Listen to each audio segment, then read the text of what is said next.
Since 1931, Japan's imperial ambitions have grown bolder and bolder.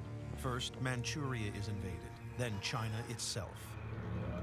When France falls to Nazi Germany in 1940, Japan seizes control of French Indochina. The U.S. response is rapid.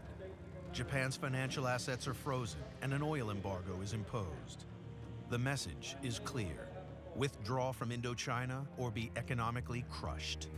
After the embargo, Japan was faced with two choices: stop territorial expansion, give in to the demands of the Allies, or go to war. Japan chooses war. In the words of Prime Minister Tojo, it is either glory or decline. It is imperative that they make the first decisive strike. The Japanese knew they were never going to go toe-to-toe with the United States in a long naval war in the Pacific. They knew they didn't have the economic might, the military might, but it was a calculation that they could administer a knockout blow to the capital ships of the U.S. Pacific Fleet. If you could destroy the Pacific Fleet, the ability of the Americans to respond to anything for many months would be taken away. So the strike at Pearl Harbor was not just a strike at a symbol of American power, it was American power in the Pacific. What American intelligence cannot see is revealed from space. Admiral Yamamoto's fleet departs Japan on the longest assault in history. Avoiding shipping lanes and landmass, they arrive unseen 275 miles from their target. It's the perfect vantage point, beyond the range of America's defensive radar, but at the optimum strike distance for its force of 414 cutting-edge aircraft. The jewel in the crown, the Mitsubishi Zero.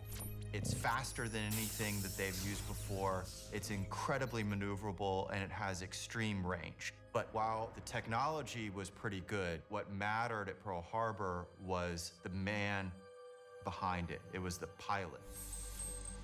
The Japanese pilots have already been at war for years, so they're well-trained crews.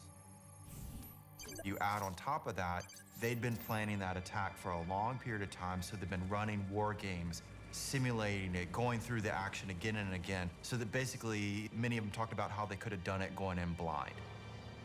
At 7:55 a.m., the first wave of bombers swoop from the sky. On the deck of the USS Arizona is Don Stratton. We knew right away that they were Japanese planes, and we knew that they were bombing Fort Island and something was radically wrong. Planes were strafing and dive bombing. It was just a horrible experience and a horrible sight.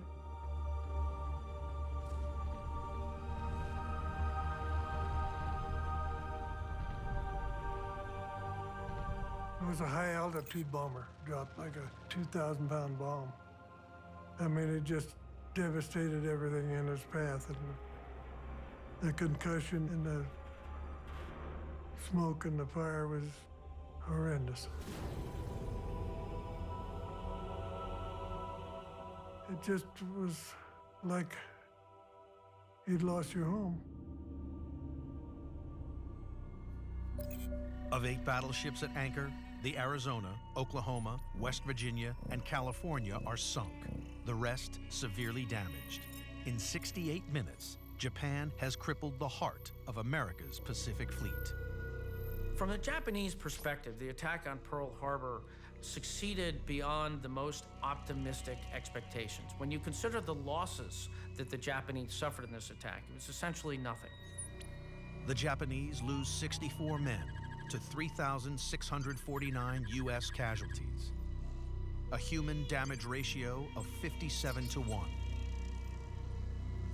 But Japan's margin of victory hides 2 major flaws in the attack. The Japanese failed to systematically attack the oil fields, the oil storage tanks at Pearl Harbor. If they'd have spent one more sortie taking out those oil tanks, they would have crippled the whole Pacific Fleet, which wouldn't have had the fuel supplies to keep going. More significant are the ships the Japanese failed to target. The American aircraft carriers were absent from Pearl Harbor at the time of the Japanese attack.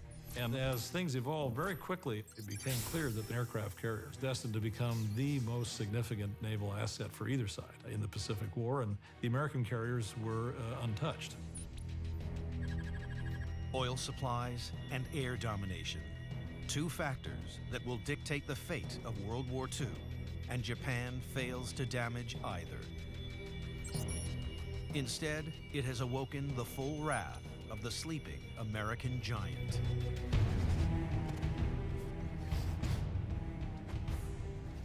Pearl Harbor infuriated the American people. It also infuriated the American military. Massive casualties, destruction of most of the Pacific Fleet. If you wanted to do one thing to unite a country that before this had been rather divided about what to do about the war, Pearl Harbor was it.